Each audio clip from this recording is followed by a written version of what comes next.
নমস্কার বন্ধুরা, তোমরা কেমন আছো? আশা করছি তোমরা ভালো আছো। আমিও ভগবানের কৃপায় ভালো আছি। দেখো বন্ধুরা, কালকে তো তোমাদের দেখালাম আমি গ্রামের বাড়ির কিছু অংশ তোমাদের দেখালাম। আর আজকে হচ্ছে রবিবার। রবিবারে আমি আজকে এখন বাজে তোমার 5:30টার মতো আমি বেরিয়ে পড়েছি গ্রামের বাড়ি থেকে। রওনা দিয়েছি আমার গন্তব্যস্থলে, যেখানে আমি থাকি বেহালায়। সেই বেহালায় আমি রওনা দিয়েছি। কালকে একটুখানি ভিডিও করেছিলাম, সেটা তোমাদের সঙ্গে শেয়ার করেছি। আর আজকে দেখো বাসে উঠে গেছি। একেবারে বাসে 1 ঘন্টা 1.5 ঘন্টা মতো লাগবে। আর আকাশে প্রচুর মেঘ করে রয়েছে, আর তোমার হাওয়াও দিচ্ছে। আর যেতে যেতে আমাদের প্রায় তোমার সময় লাগবে 8টা 8:30 বেজে যাবে বেহালায় যেতে। যাই হোক, দুদিন খুব আনন্দ করে কাটিয়ে গেলাম গ্রামের বাড়িতে, মজা করলাম। আবার নিজের জায়গায় যেতে হবে। কালকে নীলষষ্ঠীর উপোসও করতে হবে। ভেবেছিলাম নীলষষ্ঠীর উপোসটা এখানেই করব, কিন্তু যেহেতু আমার মেয়ের স্কুল আছে সেই জন্য আমি চলে যাচ্ছি। কেননা ওই স্কুল কামাই করতে পারবে না। সবে নতুন স্কুল খুলেছে। বেঙ্গলি স্কুলগুলো তো ছুটি থাকে, কিন্তু পয়লা বৈশাখ বলো, নীলষষ্ঠী বলো, CBS বোর্ডের কোনো ছুটি থাকে না। ওই জন্যেই আমাকে যথারীতি গ্রামে বাড়ি থেকে চলে যেতে হচ্ছে। আবার আসবো 29 তারিখে ভোট আছে, 28 তারিখে আবার আসতে হবে। 29 তারিখে ভোট আছে, 30 তারিখে আমার আবার দেওরের ছেলের জন্মদিন আছে। কালকে তোমাদের একটুখানি দেখিয়েছিলাম আমার দেওরের ছেলেকে। ও এবার 3তে উঠলো। যাই হোক বন্ধুরা, যেখানে থাকি সেখানে তো যেতেই হবে। গ্রামে বাড়িতে 2-4 দিনের জন্য আসি, খুব মজা করে কাটিয়ে আবার চলে যাই। যেখানে থাকি, যেখানে ছেলে মেয়ের পড়াশুনো, যেখানে হাজবেন্ডের চাকরি, সেখানেই তো আমাকে থাকতে হবে। আবার গ্রামের ছুটি পড়বে তখন আবার আসবো। এরম করে 2-4 দিন আসি, গ্রামের বাড়িতে থাকি, আবার চলে যাই। আর আমাদের গ্রামের বাড়িতে যেতে গেলে আমাদের প্রথমে তোমার অটো করে বাস স্ট্যান্ডে আসতে হয়। বাস স্ট্যান্ড থেকে বাস ধরে তারপর আমাদের সোজা বেহালায় বাসে যেতে হয়। বেশি না, অটো আর বাস আর কিছু না। ট্রেন আমার শ্বশুরবাড়িতে ট্রেনের যোগাযোগ নেই, কিন্তু বাপের বাড়িতে আমাকে ট্রেনে করে যেতে হয়। ট্রেনের যোগাযোগ আছে, বাসেরও যোগাযোগ আছে। যাই হোক বন্ধুরা, দেখো তোমার যেতে জানো, তারপরে আসার সময় অনেক রাত হয়ে গেছিলো বলে রুটি আর হচ্ছে তরকার ডাল আর হচ্ছে ডিম দিয়ে চানার তরকারি এইগুলো নিয়ে এসেছিলাম। কারণ রাত্রিরে এসে তো আর রান্না করতে পারবো না। ওই জন্য আমরা যখনই গ্রামের বাড়ি থেকে আসি, আসার পথে কিছু খাবার নিয়ে আসি, যাতে খুব খাওয়া দাওয়া করে আমরা শুয়ে পড়ি। এবার খাওয়া দাওয়া করে এবার শুয়ে পড়বো।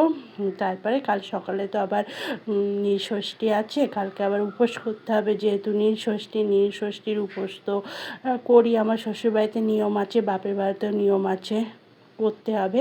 সেই জন্য খাওয়া দাওয়া করে এবার শুয়ে পড়বো। 2 দিন খুব মজা করে গ্রামের বাড়িতে কাটিয়ে আসলাম।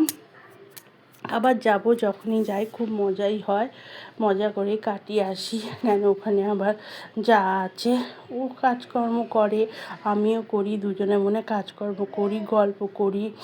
শাশুড়ি মা আছে, শ্বশুরকে তো তোমাদের একটুখানি দেখালাম যে আমার শ্বশুর মশাই হাঁটাচলা করতে খুব একটা পারে না। 80 বছর বয়স হয়ে গেছে শ্বশুরমশাইয়ের, খুব একটা হাঁটাচলা করতে পারে না, কিন্তু শরীর ঠিকই আছে। মাঝে একটুখানি শরীরটা খারাপ হয়েছিল, এখন আবার ঠিক হয়ে গেছে বন্ধুরা।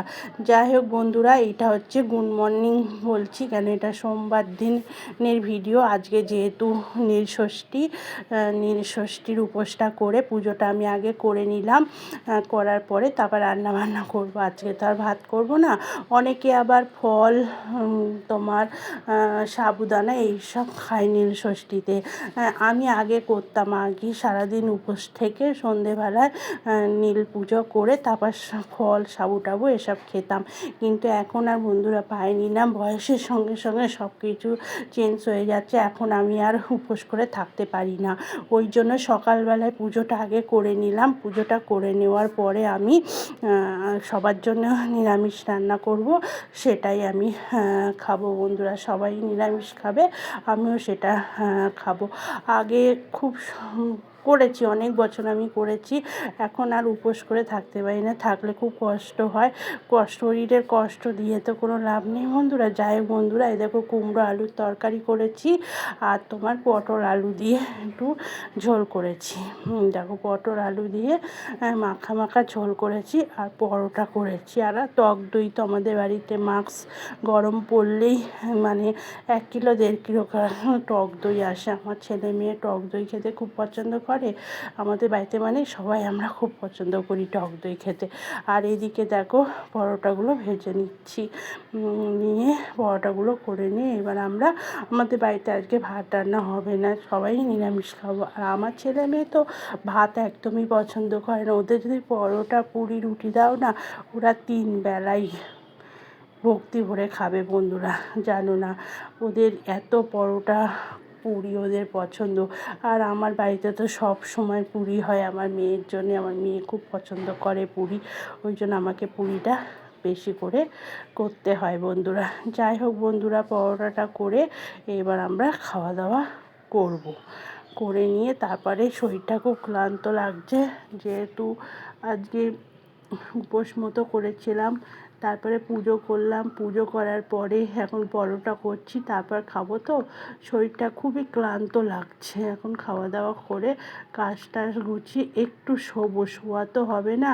দুপুর বাজার দুজনের লাইভ থাকে, সেই লাইভ অ্যাটেন্ড করে চোখ বন্ধ করে মানে হাতটা রেখে দেই বোতামের ওখানে, বোতামে আর একটু একটু করে টিপি আর একটু একটু করে ঘুমিয়ে পড়ি বন্ধুরা। আর এইদিকে দেখো আমি খেতে বসেছি, আমি এবার খেয়ে নিই।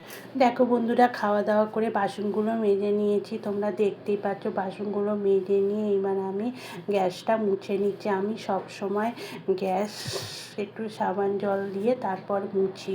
আমি চিকেন, মাছ, ডিম এইসব রান্না করলে, ননভেজ, মোট কটা ভেজ রান্না করলেও আমি মুছি, আবার ননভেজ রান্না করলেও মুছি বন্ধুরা।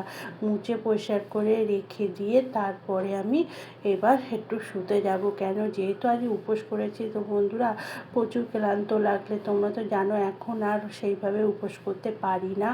আগে ভালোই উপোস করতাম, আগে নীলষষ্ঠীর উপোস করতাম বন্ধুরা, সারাদিন না খেয়ে সন্ধেবেলায় শিবের মাথায় জল দিয়ে তারপরে খেতাম। কিন্তু এখন আর পারি না বলে আমি সকালবেলায় পুজো করে তারপরে সবজি পরোটা খাই। আগে আমি সাবুদানা ভিজিয়ে দিতাম, খেতাম। কিন্তু আমার শ্বশুরবাড়িতে দেখি আমার শাশুড়ি মা মানে সবজি টবজি রান্না করে, সবাই খাওয়া দাওয়া সবাই খায়। কিন্তু আমি ফল সাবুদানাটা না আগে খেতাম, এখন আমি আমার শ্বশুরবাড়ির নিয়মই পালন করি। আর থাকতে পারি না বলে শ্বশুরবাড়ির নিয়মটাই আমি চালু রেখেছি বন্ধুরা। এদিকে দেখো বাইরে কিন্তু প্রচুর রোদ্দুর, এত রোদ্দুর উঠেছে আর এত গরম পড়েছে না। এখন এপ্রিল মাস, তাই এত গরম। তারপরে মে মাস পড়লে যে কি গরম পড়বে এতে বলার মতো না বন্ধুরা। যাই হোক বন্ধুরা, দেখতে থাকো। যাই হোক বন্ধুরা, ভিডিওটা এখানেই শেষ করছি। খুব ক্লান্ত লাগছে, এবার একটু শোবো। তোমাদের তো দেখতেই পেলে গ্রামের বাড়ি থেকে চলে এসেছি কালকে রাত্রেই। এসে তারপর আজকে থেকে আবার কাজ শুরু করে দিয়েছি। গ্রামের বাড়িতে যখন গেছিলাম সবাই একসঙ্গে ছিলাম, শাশুড়ি ছিল, যা ছিল, আমি ছিল, 3 জনা মিলে একসঙ্গে কাজ করছিলাম। কিন্তু কাজের কিছু মনেই হয়নি যে কাজ করছিলাম। কিন্তু এখানে এসে তো সব কাজ আমাকে মানে একাই করতে হয়। মানে জয়েন্ট ফ্যামিলিতে থাকলে যে রকম সুবিধা আছে সেই রকম তো একা থাকলে সুবিধা নেই বন্ধুরা। যাই হোক বন্ধুরা, এবার একটু শোবো। আজকের ভিডিওটা যদি তোমাদের ভালো লেগে থাকে, লাইক সাবস্ক্রাইবার করে আমার পাশে থেকো। যারা পুরনো বন্ধু তাদেরকে অসংখ্য ধন্যবাদ জানাই আর এই কাজটা করে রাখার জন্য। আর যারা এখনও পর্যন্ত এই কাজটা করুনি, অবশ্যই এই কাজটা করে আমার পাশে থেকো। একটাই কথা বলবো, আমাকে একটু সাপোর্ট করো, আমিও তোমাদের সাপোর্ট করব। Tata, bye bye. সবাই ভালো থেকো, সুস্থ থেকো, সাবধানে থেকো। আবার একটা নতুন ভিডিও নিয়ে কালকে চলে আসবো। যাই হোক বন্ধুরা, ভিডিওটা এখানেই শেষ করছি। খুব ক্লান্ত লাগছে, এবার একটু শোবো। তোমাদের তো দেখতেই পেলে গ্রামের বাড়ি থেকে চলে এসেছি কালকে রাত্রেই। এসে তারপর আজকে থেকে আবার কাজ শুরু করে দিয়েছি। গ্রামের বাড়িতে যখন গেছিলাম সবাই একসঙ্গে ছিলাম, শাশুড়ি ছিল, যা ছিল, আমি ছিল, তিনজনা মিলে একসঙ্গে কাজ করছিলাম। কিন্তু কাজের কিছু মনেই হয়নি যে কাজ করছিলাম, কিন্তু এখানে এসে তো সব কাজ আমাকে মানে একাই করতে হয়। মানে জয়েন্ট ফ্যামিলিতে থাকলে যে রকম সুবিধা আছে সেই রকম তো একা থাকলে সুবিধা নেই বন্ধুরা। যাই হোক বন্ধুরা, এবার একটু শোবো। আজকের ভিডিওটা যদি তোমাদের ভালো লেগে থাকে লাইক সাবস্ক্রাইবার করে আমার পাশে থেকো। যারা পুরনো বন্ধু তাদেরকে অসংখ্য ধন্যবাদ জানাই আর এই কাজটা করে রাখার জন্য। আর যারা এখনও পর্যন্ত এই কাজটা করুনি অবশ্যই এই কাজটা করে আমার পাশে থেকো। একটাই কথা বলবো, আমাকে একটু সাপোর্ট করো, আমিও তোমাদের সাপোর্ট করব। Tata, bye bye. সবাই ভালো থেকো, সুস্থ থেকো, সাবধানে থেকো। আবার একটা নতুন ভিডিও নিয়ে কালকে চলে আসবো।